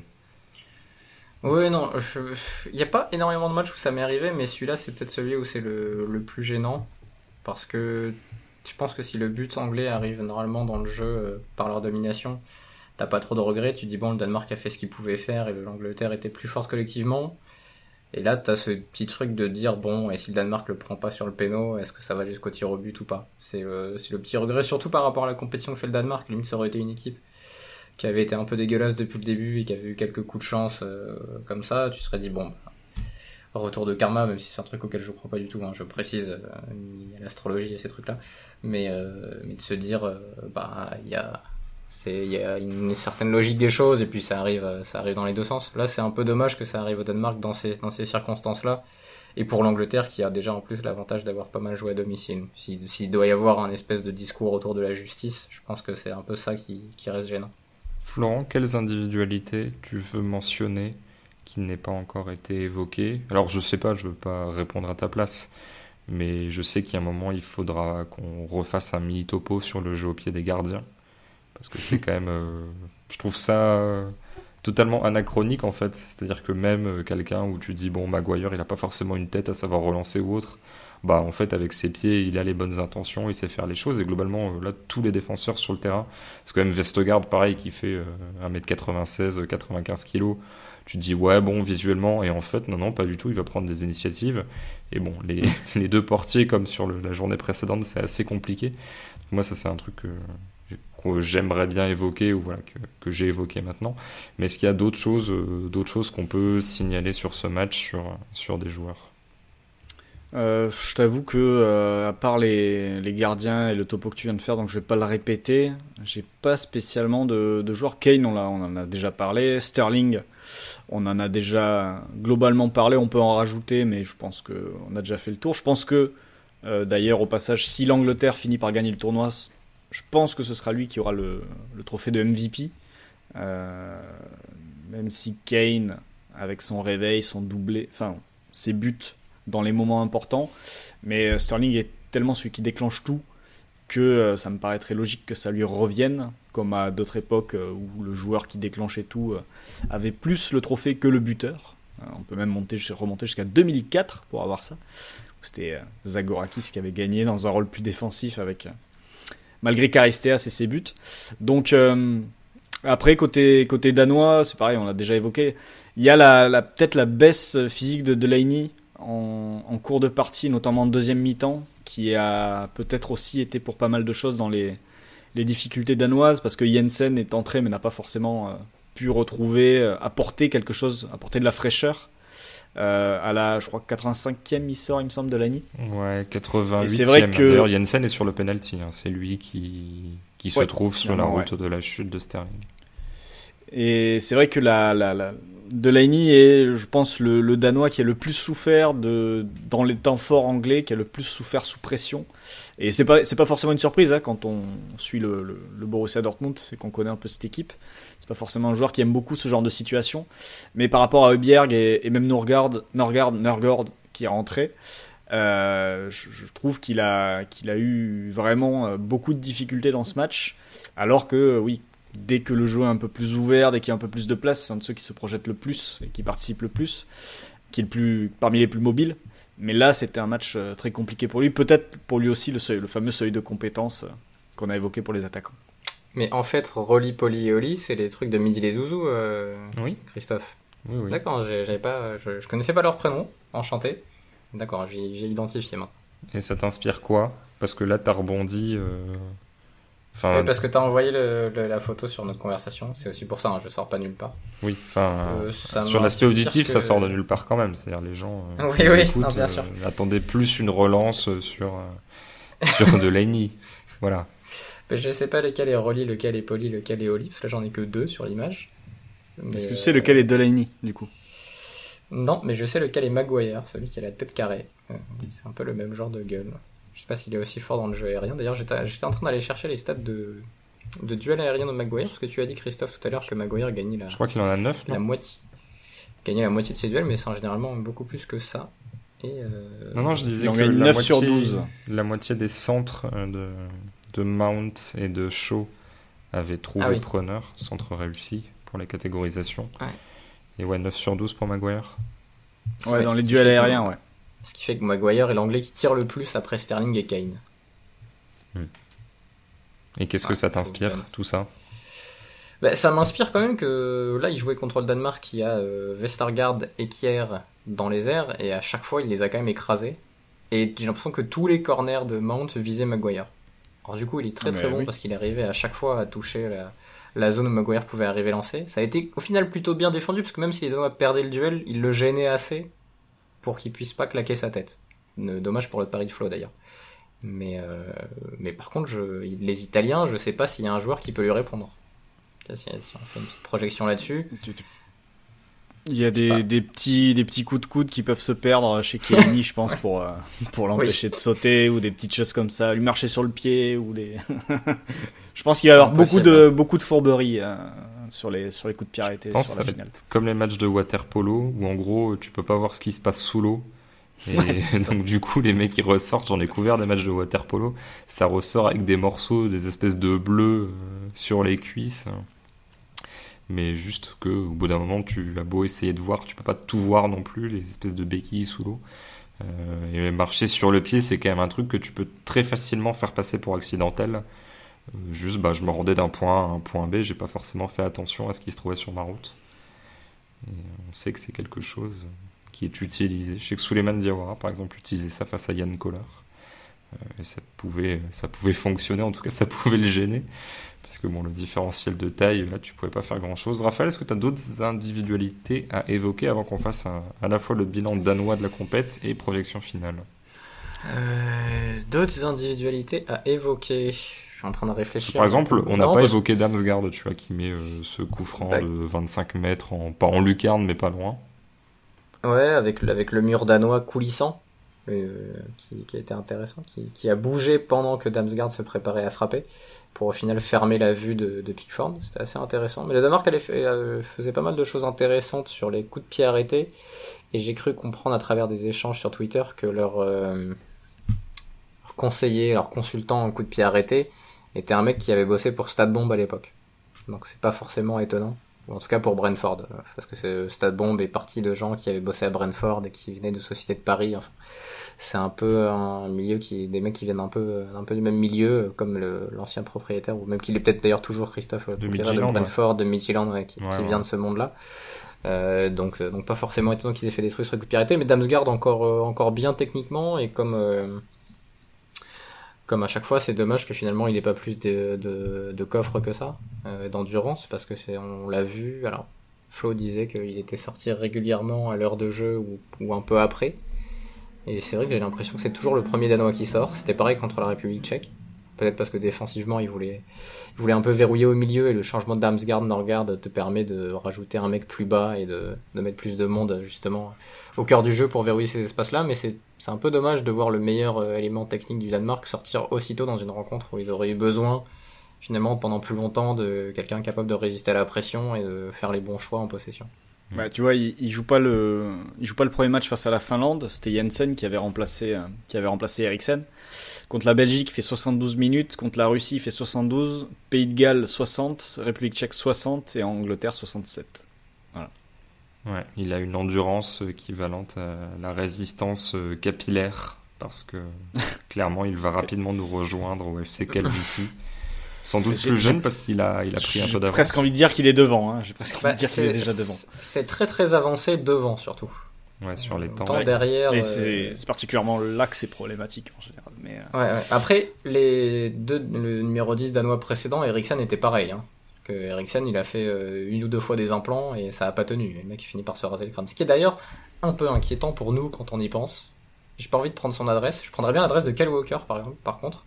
Mais je sais pas si c'est des vrais implants ou si c'est peint le crâne comme Carlos Boozer. Je savais que vous serez pas prêt pour cette référence. Mais bon, c'est beaucoup de réflexion. Il faut préciser, c'est beaucoup de réflexion et beaucoup de questionnement à la vie d'un futur chauve. Et du coup, les footballeurs, qui sont nombreux finalement à subir ce tracas, mais qui ont l'argent pour corriger ça assez facilement, servent d'inspiration. Et bon, je pense que Damsgaard quand même vivra un bel été, et rien qu'avec son talent passera le cap de la calvitie. En tout cas, moi, c'est vrai que ça me rend très inquiet, parce que si des gens qui ont des ressources, alors pas illimitées, hein, mais qui en tout cas sur ce type d'investissement sont capables de prendre les meilleurs au monde, n'arrivent pas à faire tenir des implants, c'est-à-dire que si tu vas chez le numéro 1 et que ça ne tient pas, nous, on n'a pas la possibilité d'aller là, donc c'est pas... Abonnez-vous à Coparena. Abonnez-vous à Coparena. Alors, je me demande s'il existe un genre de TripAdvisor, tu sais, avec des notes sur les implants. Alors, il y a en tout cas un forum qui m'arrive de fréquenter. Ah, tu vois, moi, je ne suis pas encore là. Qui s'appelle International Hair Loss Forum, où les gens racontent leur voyage capillaire, leur expérience, est-ce que ça a bien marché ou pas. Il y a des photos, il y a des avant-après. Voilà, c'est ça la vie d'un homme moderne. Hein.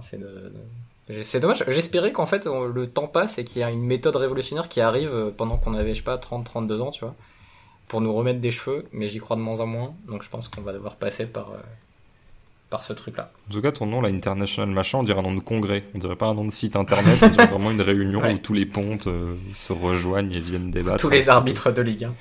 Florent, le bilan du Danemark sur la compétition, alors évidemment ça rejoint certaines choses qu'on a déjà dites, mais voilà, pas de Eriksen pour des raisons qu'on connaît, demi-finale, ce qui est, alors ça sort pas de nulle part non plus, hein, dans les projections qu'on avait faites sur Coparena avec Julien Sunsao, les outils statistiques, les simulations, le Danemark s'était retrouvé en demi-finale chez nous, donc il y a quand même un niveau qui existe, une 10e place je crois au classement FIFA, des vrais bons résultats depuis 1 ou 2 ans, mais bon, il n'y avait pas Eriksen, ce qui est quand même le moteur de cette équipe. Il s'était retrouvé d'ailleurs face à l'Angleterre, il me semble. Non, j'ai regardé tout à l'heure. Je ne me rappelle plus. Non, il s'était retrouvé face à l'Angleterre dans le truc de l'Institut là, qui nous avait envoyé les projections dont j'ai pas retrouvé. Ah oui, d'accord. Malheureusement, contrairement... Enfin, ouais, j'aurais bien aimé le donner, mais peu importe. Mais non, nous, c'était France-Belgique en haut. C'était France-Belgique en haut. Et en bas, c'était donc Danemark-Allemagne, peut-être. Je crois, ouais.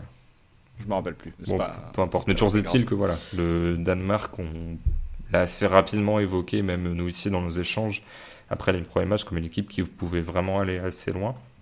Qu'est-ce qui te restera de ce parcours ? Parce que j'ai l'impression que finalement, sur les 11 joueurs, il y en a peut-être, je sais pas, 7 ou 8 sur lesquels on peut dire des choses. Tu vois, autant j'ai pas énormément à dire sur Striger Larsen, Vass, même Braithwaite, autant quasiment tous les autres, pour certains pans de leur jeu, leur activité, leur utilisation, j'en retirerai des choses et j'aurai des souvenirs quand je les verrai jouer dans quelques semaines à la reprise. C'est ça qui est intéressant. J'ai presque envie de dire qu'en fait le Danemark est à cet Euro 2020 qui se déroule en 21, ce qu'a été je pense l'Italie en 2016. Même si l'Italie a toujours un très bon projet aujourd'hui, même s'il est différent, mais dans le côté de l'équipe qu'on n'attendait pas forcément à ce niveau, qui s'est construite assez rapidement. Alors l'Italie c'était éclair avec Conte qui avait pris l'équipe. Là Hjulmand finalement il prend l'équipe l'été dernier, donc il a qu'un an à la tête de cette formation, et il y a vraiment beaucoup de changements. Il y a un projet de jeu très riche. Et on a vu des modulations avec le ballon, on a vu du pressing, on a vu différentes phases de jeu maîtrisées. Enfin bref, on a vu un Danemark avec un projet en tant que sélection aussi riche qu'un club de foot. Et ça, forcément, c'est le genre de choses qu'on n'attendait pas forcément du foot de sélection, qu'on n'attendait plus forcément du foot de sélection. Donc ça en fait l'Italie, je pense qu'il laissera autant de souvenirs que l'Italie en 2016, et que, alors certes, l'adversaire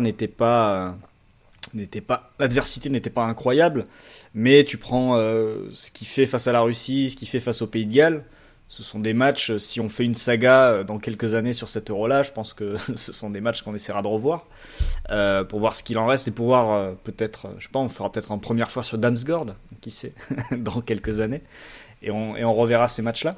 Mais voilà, même leur première mi-temps face à la Belgique, c'est là que tu vois comment une équipe outsider, ou même en dessous d'outsider au coup d'envoi, peut dominer un favori sans grandes idées. Après, il s'arrête en plus face à une équipe qui était au-dessus quand même dans tous les compartiments du jeu, qui n'avait pas sa créativité, mais qui avait les individualités pour justement compenser ce manque de créativité collective.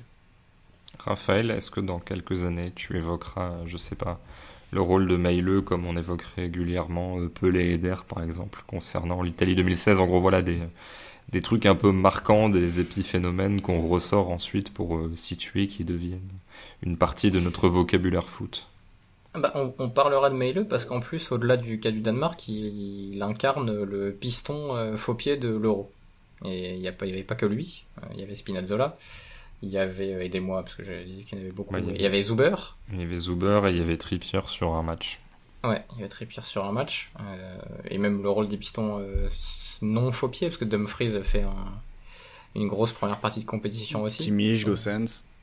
Kimmich et Gosens, évidemment, on aurait aimé les voir peut-être un peu plus loin. Mais voilà, Maileux, je pense que c'est le premier piston qui a été exceptionnel, parce qu'il me semble que dès le premier match, il est très très bon, même si le Danemark vit un drame et perd le match. Et derrière, dans la foulée, il enchaîne des matchs où il est très très créatif.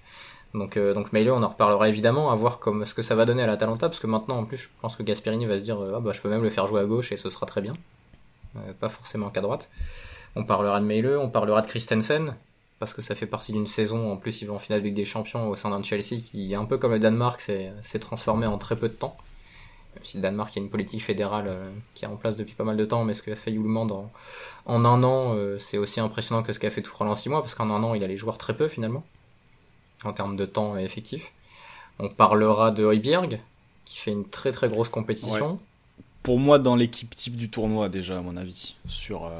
On en parlera dimanche quand on la fera, mais franchement, pour le coup, c'est un joueur. Alors, je vais pas dire que j'étais passé à côté, mais disons que c'était un joueur dont j'imaginais à peu près le profil, et j'ai pas été déçu sur le profil. Enfin, c'est ce à quoi je m'attendais. Mais par contre, je l'imaginais pas à ce niveau.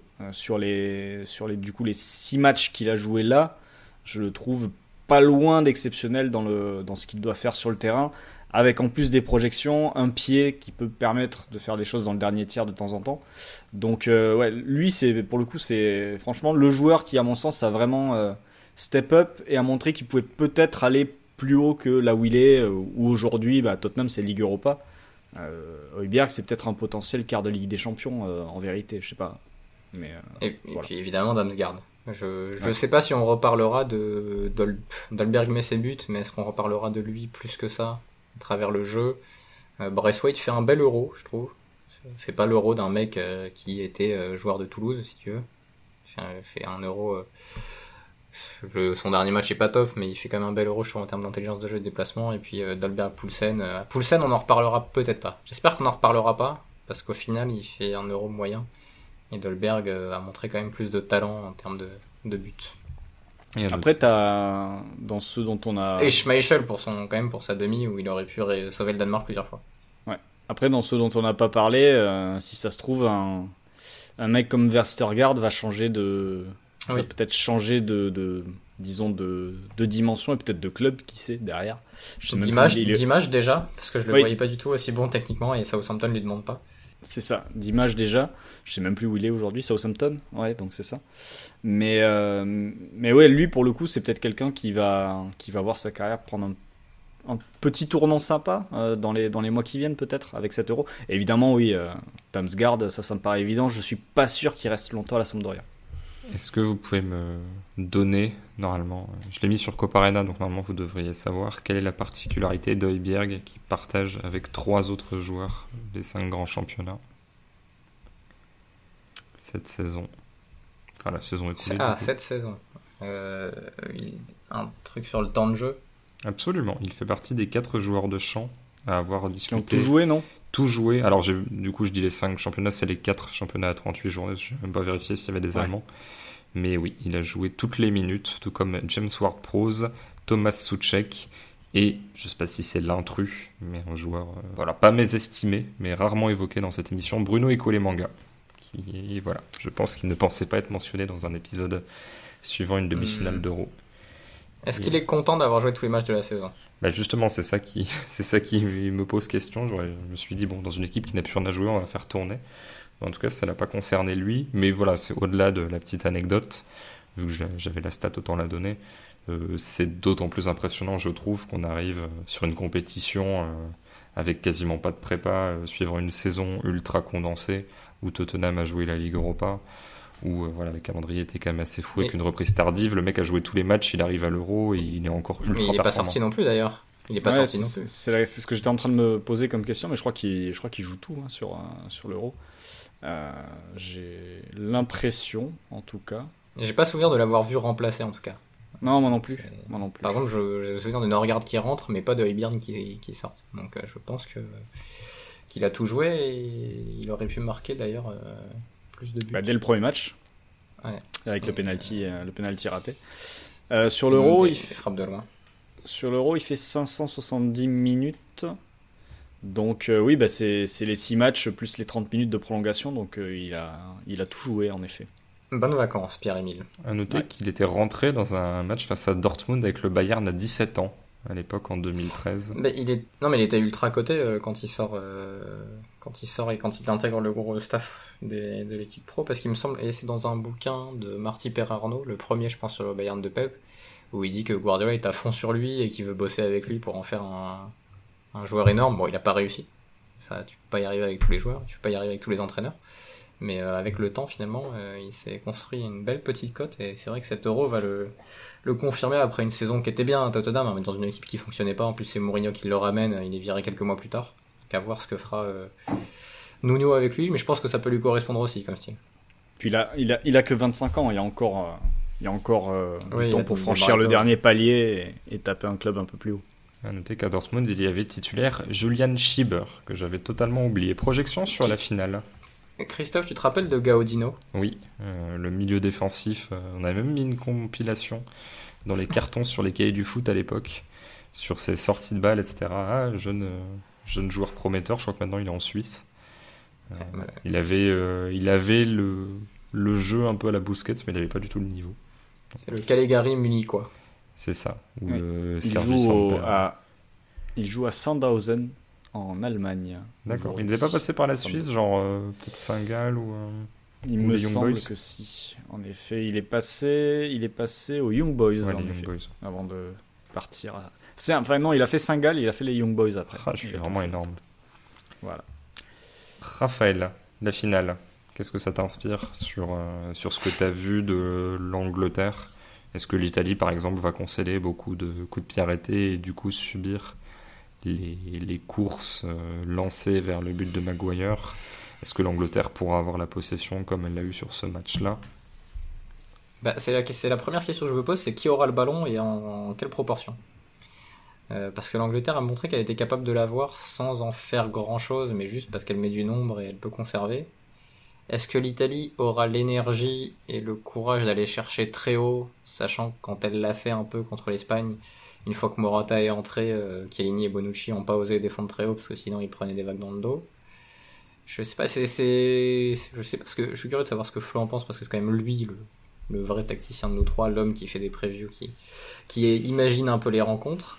Mais en plus les deux équipes, alors l'Italie c'est peut-être plus fatigué que l'Angleterre sur son match, mais je sais pas s'ils vont avoir l'énergie d'aller chercher très haut l'Angleterre, et s'ils n'ont pas l'énergie d'aller chercher très haut l'Angleterre, là pour le coup la domination individuelle de joueurs comme Sterling, comme Kane, et à voir qui fera jouer Southgate, à mon avis il risque de repartir pour la même chose. Mais t'as quand même beaucoup de vitesse côté anglais et pas tellement côté italien. Donc cette gestion des espaces, de est-ce que tu défends haut ou est-ce que tu défends bas, parce que j'imagine que ça va alterner. Mais voilà, va falloir gérer. Comment l'Italie va gérer la vitesse anglaise? C'est la question que je me pose. Florent, je te laisse rebondir sur ce que vient de dire Raphaël. Il y a une question que je me pose, c'est-à-dire que sur la fermeture, si tu défends bas, avec le bloc italien qu'on avait vu, le 4-5-1 qu'on a vu face à l'Espagne, je pense qu'ils ont les moyens de contenir les dribbleurs avec des prises à 2-3 joueurs. Moi, là, la question que je me pose, par contre, c'est si Kane fait comme Olmo, en fait. Ouais. ou comme Morata sur l'action du but, c'est-à-dire décroche et vient décrocher entre Jorginho et... Parce que si Kane est trouvé dans cette zone-là, là tu peux trouver les ailiers lancés comme il l'a fait, comme il l'a très bien fait face au Danemark. Et en fait, je me pose la question de comment l'Italie va gérer ça, si elle doit gérer les décrochages de Kane. Par contre, je pense que l'Italie a tout à gagner à aller chercher haut, parce que le jeu au pied de Pickford, quoi. C'est vrai. Et parce que en plus, ça va être un match où d'un côté comme de l'autre, le jeu au pied des gardiens va être problématique. Et ça sera, enfin, l'équipe qui prendra la balle, ce sera l'équipe qui aura le courage d'aller chercher l'adversaire le plus haut. Je pense. Et je pense aussi, par contre, que l'Italie a peut-être des arguments en phase sur les sorties de balles que le Danemark n'avait pas pour ressortir le ballon. Et c'est là qu'il va falloir enfin voir, parce que c'est vrai que sur le match précédent, on les a pas trop vus, un Jorginho ou un Verratti vraiment influent sur ces séquences-là, quitte à prendre des risques près de leur surface, enfin surtout Verratti pour le coup, quitte à prendre des risques près de sa surface pour ressortir les ballons et créer des décalages. Même si derrière, c'est vrai que dans la création de décalage, si tu as toujours Kyle Walker en couverture, tu manqueras peut-être un peu de vitesse côté italien. Donc, Après, en fait, ce qui est bien, c'est que dans la zone Walker, au moins, c'est pas un joueur qui joue sur la vitesse, c'est Insigne. Et peut-être que ça forcera Walker à faire autre chose. Qui peut le faire sortir, qui peut le forcer à sortir, en effet, en décrochant. Et si tu le forces à sortir, c'est vrai que derrière, tu as Immobile et Chiesa qui peuvent prendre la profondeur dans la diagonale et qui peuvent faire mal pour le coup, parce que c'est vrai que ça peut rivaliser en vitesse avec les autres défenseurs. Mais ça va être intéressant. Je pense que l'Italie va vraiment tout à gagner à presser, à aller les chercher. Mais il y a quand même pas mal de choses en effet. C'est vrai que si tu imagines Sterling, ceux qui se retrouvent à 1 contre 1 face à Verratti ou face à Barella, ou face, pas Barella mais Jorginho pour accélérer, bon, ça peut être problématique. Mais généralement, l'Italie jusque-là a été assez compacte pour pas se retrouver dans des situations comme ça quand même. Sur les matchs précédents en tout cas. Mais écoute, on a hâte d'y être. On va continuer à évoquer ce match à travers vos pronostics, vos projections, vos paris, avec notre partenaire PMU.fr. PMU vous présente la séquence prono. Les paris, où je retrouve Raphaël Cosmidis, apparu sur un plateau télévisé il y a de cela quelques jours.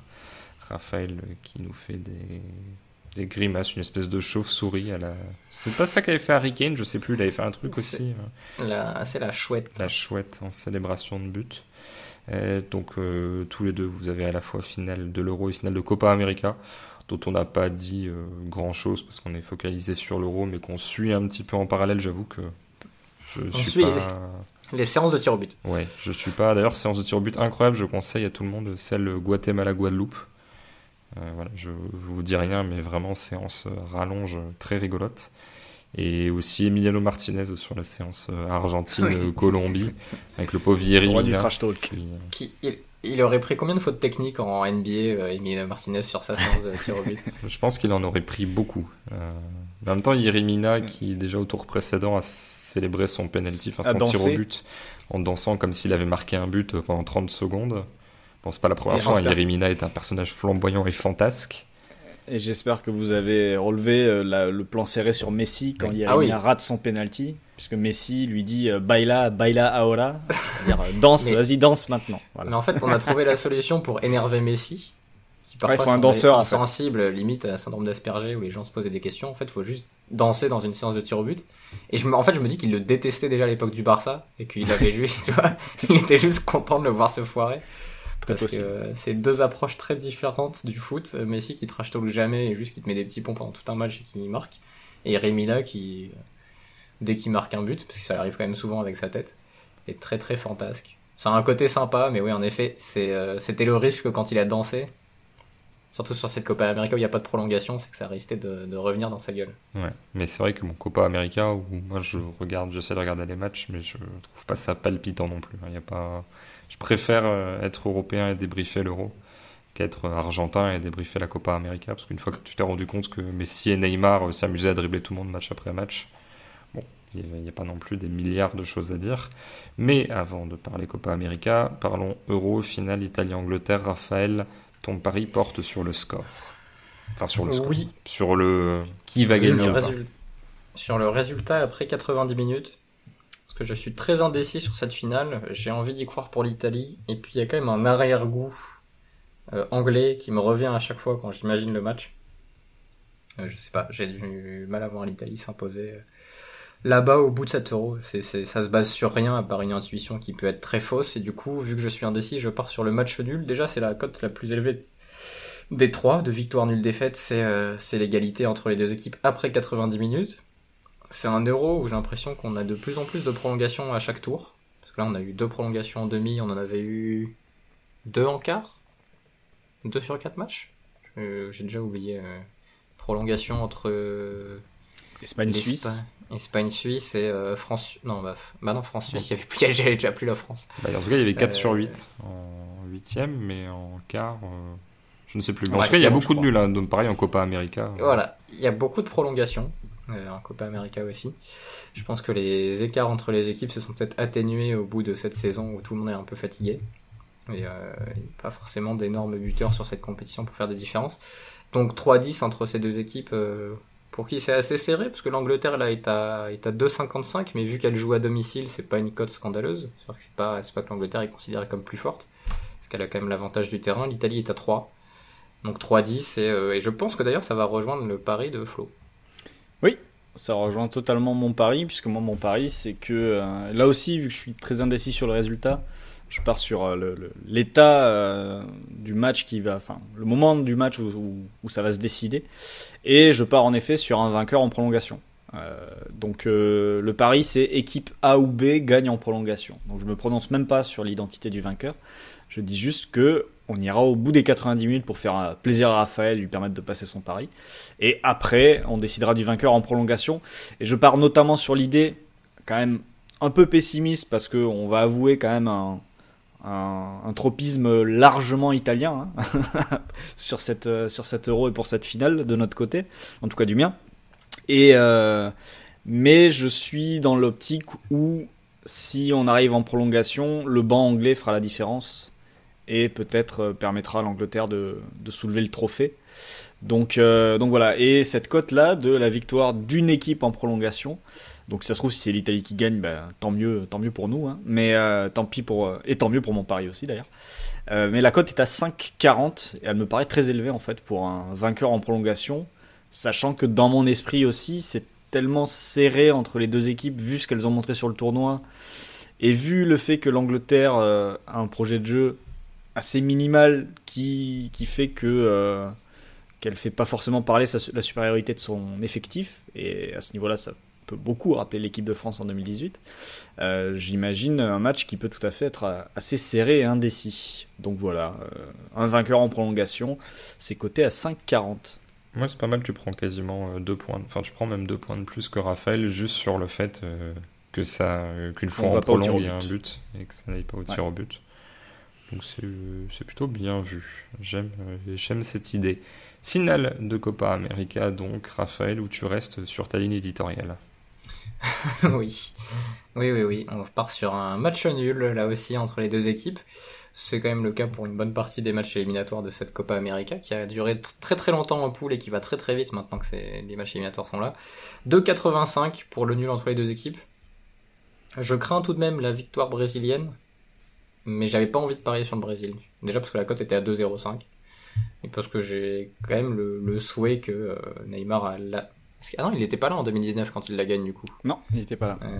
Mais il aura le temps de la gagner derrière. Je sais pas si il restera beaucoup de Copa América à Messi et à cette Argentine pour qu'il puisse valider un peu tout son parcours et qu'on arrête de nous embêter avec son absence de titre en sélection, alors que ce qu'il fait en sélection est pas moins fort que n'importe quel autre joueur de sélection depuis 10-15 ans. Donc j'ai envie que l'Argentine s'en sorte. Et si tir au but, déjà ce sera très fun parce qu'on pourra la suivre, parce que du coup c'est dans la nuit de samedi à dimanche. Pour le coup il n'y a pas de match, donc on pourra regarder ça et même regarder l'entièreté du match. Et séance de tir au but avec Emiliano Martinez face aux Brésiliens. Énorme kiff à venir. Je sais pas s'il va adopter la même stratégie. Peut-être qu'il y avait un truc avec Yeremina. Et j'ai pas vu les autres tirs au but des Colombiens. Je sais pas s'il était pareil sur chaque tir au but ou s'il a vraiment juste trash-talké. Alors il a vraiment trash-talké Mina, mais il a été fou de la première à la dernière à la dernière tentative. Et en plus, c'est pas comme s'il y avait un public pour t'empêcher de communiquer avec le tireur, quoi. C'est-à-dire que là les mecs pouvaient gueuler, et Yerimina entend très bien, entend très bien ce on que l'entendait on l'entendait dans les micros même parler. On n'est pas très hispanophone, mais avec les traductions qui sont sorties sur internet, on s'en est sorti. Donc 2,85 pour le nul entre les deux équipes. Je pense pas que ce sera un match avec énormément de buts. Et en fait, je sais pas comment les équipes vont. Tu vois, je me pose la question de si t'es le sélectionneur sur cette Copa América, comment t'abordes un match? Est-ce que tu te dis on est plus fort qu'eux, il faut qu'on gagne? Ou est-ce que tu te dis bon, je sais pas trop si on est plus fort qu'eux, si on est capable de gagner ou si on va dominer notre adversaire. Au pire, si on tient le coup après 90 minutes, c'est les tirs au but. Et je ne dirais pas c'est la loterie parce que c'est pas une loterie, mais c'est quand même les tirs au but. Ça appartient aux joueurs. T'es entraîneur, tu peux te dire bon bah je les ai amenés jusque là et après c'est eux qui font leur histoire au tir au but. Je sais pas trop quoi en penser de.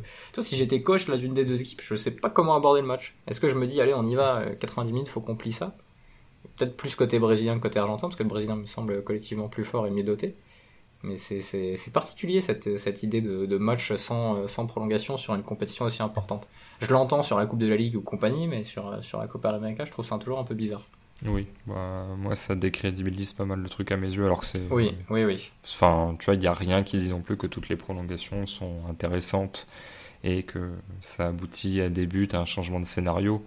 Mais en fait, j'ai l'impression que... Enfin, c'est limite pour moi comme si le match s'arrêtait à la 70e, quoi. Genre qu'il y avait un 0 et qu'à la 70e ou 75e, bon bah, tu sais quoi, on plie les goals. C'est très bizarre, en fait. Surtout à une époque où tu peux maintenant faire 5, voire 6 changements avec la prolongation, que ça s'arrête aussi vite, tu vois. C'est étonnant. Je sais même pas s'ils ont le droit à 5 sur la Copa América pour dire à quel point j'ai pas suivi la compète. J'imagine que oui.